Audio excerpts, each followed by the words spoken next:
Saudara, dini hari nanti pesta sepak bola akan mempertemukan duel sengit tim kuat Eropa dari grup neraka, grup F. Belanda akan bertemu Swedia. Belanda yang ditahan imbang Jepang berambisi meraih 3 poin di laga ini. Matchday kedua akan tersaji big match yang mempertemukan dua tim kuat dari grup neraka, grup F, antara Belanda melawan Swedia. Belanda yang ditahan imbang Jepang di laga awal wajib menang demi menjaga asa lolos dari fase grup. Anak asuh Ronald Koeman berlatih di markas mereka di Riverside, Missouri pada Jumat pagi.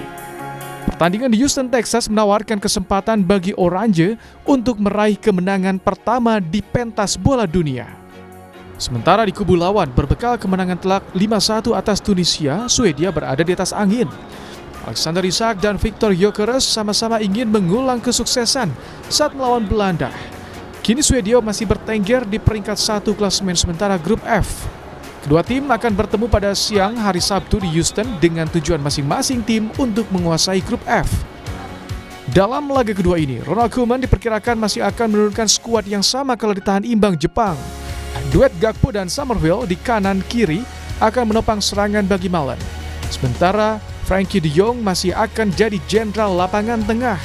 Sedangkan Graham Potter masih mengandalkan Gyökeres di lini depan yang bisa berduet dengan Elanga. Sementara Isak Hien masih akan memimpin lini belakang Swedia.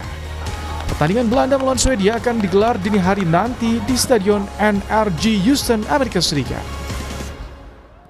Ya, membahas lebih jauh soal big match di grup F, kita sudah bersama dengan analis sepak bola M. Kusnaini. Selamat malam, Bungkus. Selamat malam, Ibrahim. Bungkus, bagaimana pertandingan dini hari nanti? Seperti apa, sesengit apa nanti akan tersaji? Ya, ini akan menjadi pertandingan yang terutama bagi Belanda sangat penting dalam usaha membuka jalan ke fase gugur ya, 32 besar. Karena Belanda menurut saya melewatkan kesempatan untuk meraih kemenangan di laga pertama melawan Jepang. Jepang memang lawan yang berat ya, bahkan mungkin saat ini dari segi grafik performa lebih bagus daripada Belanda. Tapi sebetulnya Jepang agak sedikit kesulitan karena ditinggal 3 pemain penting menjelang Piala Dunia. Jadi sebetulnya momentumnya bagi Belanda itu memulai turnamen itu dengan kemenangan lawan Jepang. Tapi ternyata mereka tidak bisa memaksimalkan kesempatan dan hanya menghasilkan 1 poin. Jadi tidak ada pilihan di laga kali ini. Mereka menurut saya harus mulai mendapatkan ritme ya, mendapatkan tren kemenangan supaya mereka bisa lebih siap menghadapi fase gugur.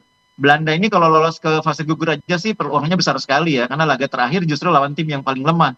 Cuma kan persoalannya Belanda ini kan mimpinya juara, bukan sekedar lolos fase gugur. Jadi kalau tim itu mau juara, maka grafiknya harus terus meningkat di pertandingan demi pertandingan itu. Nah, kalau kemarin belum begitu bagus, hari ini melawan Swedia harus mulai lebih bagus. Oke. Nah, kalau misalkan kita melihat dari kedalaman skuad Belanda sendiri ketika Jepang minus 3 pemain inti, tapi Belanda dengan skuad yang ada saat ini sebetulnya masih sangat disayangkan ya, Bungkus, Belanda itu. Ya, agak sedikit lemah menurut saya di tengah dan di depan ya. Kemarin menghadapi Jepang, Belanda juga kesulitan sebetulnya di lapangan tengah. Bisa dibilang sebetulnya lapangan tengah itu dikontrol oleh Jepang ya. Possession juga mungkin bisa dilihat itu Jepang cukup kuat. Apalagi Jepang bermain dengan strategi pressing tinggi di area pertahanan lawan. Itu lini tengah Belanda ini agak sedikit kesulitan di 15 menit awal sampai 20 menit. Entah itu De Jong, entah itu Tijani Reinders, itu kelihatan kesulitan sekali. Begitu juga dengan Gravenberch, 3 pemain yang menjadi pemain andalan di tengah, tidak berkembang sebagaimana mestinya. Mungkin yang paling terasa adalah permainan Tijani ya. Tijani ini di beberapa uji coba kan sangat bagus. Di Man City juga termasuk produktif, 7 gol dari 33 pertandingan. Tapi ketika bermain di posisi yang sama untuk timnas Belanda, dia agak kesulitan. Karena memang secara kolektif lini tengahnya kemarin bisa dibilang agak kalah dari lini tengah Jepang. Begitu juga dengan di depan menurut saya. Kurang fitnya kondisi Memphis Depay itu sedikit tidak bisa diatasi oleh pemain-pemain yang ada. Entah itu Donyell Malen, entah itu di sayap kiri Cody Gakpo. Itu juga kurang mampu menjadi alternatif ketika Depay tidak dalam kondisi terbaik. Ini mungkin salah satu problem Belanda di Piala Dunia kali ini.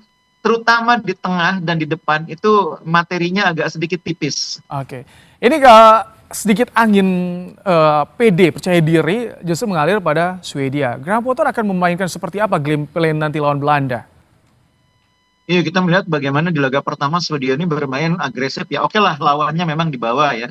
Tapi memang mereka memiliki pemain-pemain yang bisa membuat mereka ini sangat berbahaya di depan.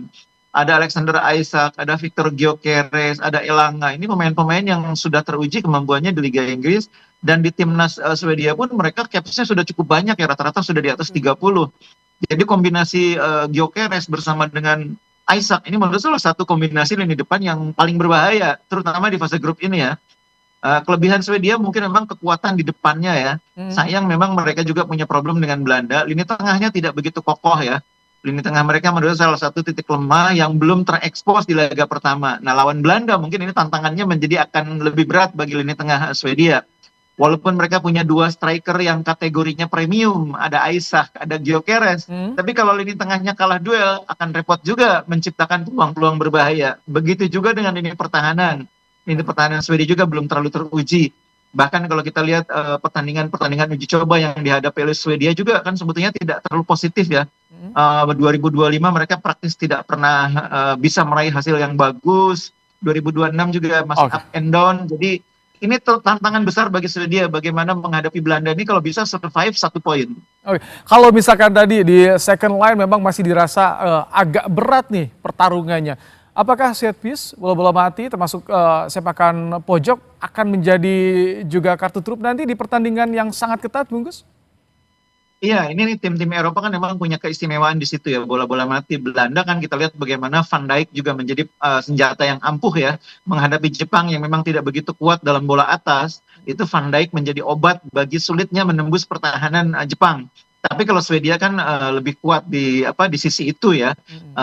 Defense mereka lebih baik dalam menghadapi situasi bola mati, apalagi secara postur juga pemainnya juga cukup seimbang dengan Belanda. Jadi persoalan bola atas, bola mati belum terlalu menjadi titik krusial bagi Swedia ya. Lebih krusial lagi adalah bagaimana mereka berduel di lapangan tengah, menguasai lini vital tersebut untuk memastikan aliran bola ke depan itu lancar. Singkat Bungkus, grup neraka ini apakah penentuan loss dari fase grup akan terjadi hingga pertandingan ketiga, Bungkus? Iya, saya kira akan sampai pertandingan ketiga ya, karena tidak mustahil laga Belanda Swedia ini juga berjalan imbang lagi, sehingga peluang untuk menjadi runner up, juara dan peringkat ketiga itu masih sangat ramai sampai pertandingan terakhir. Terima kasih untuk ulasannya Bung M. Kusnaini, analis sepak bola.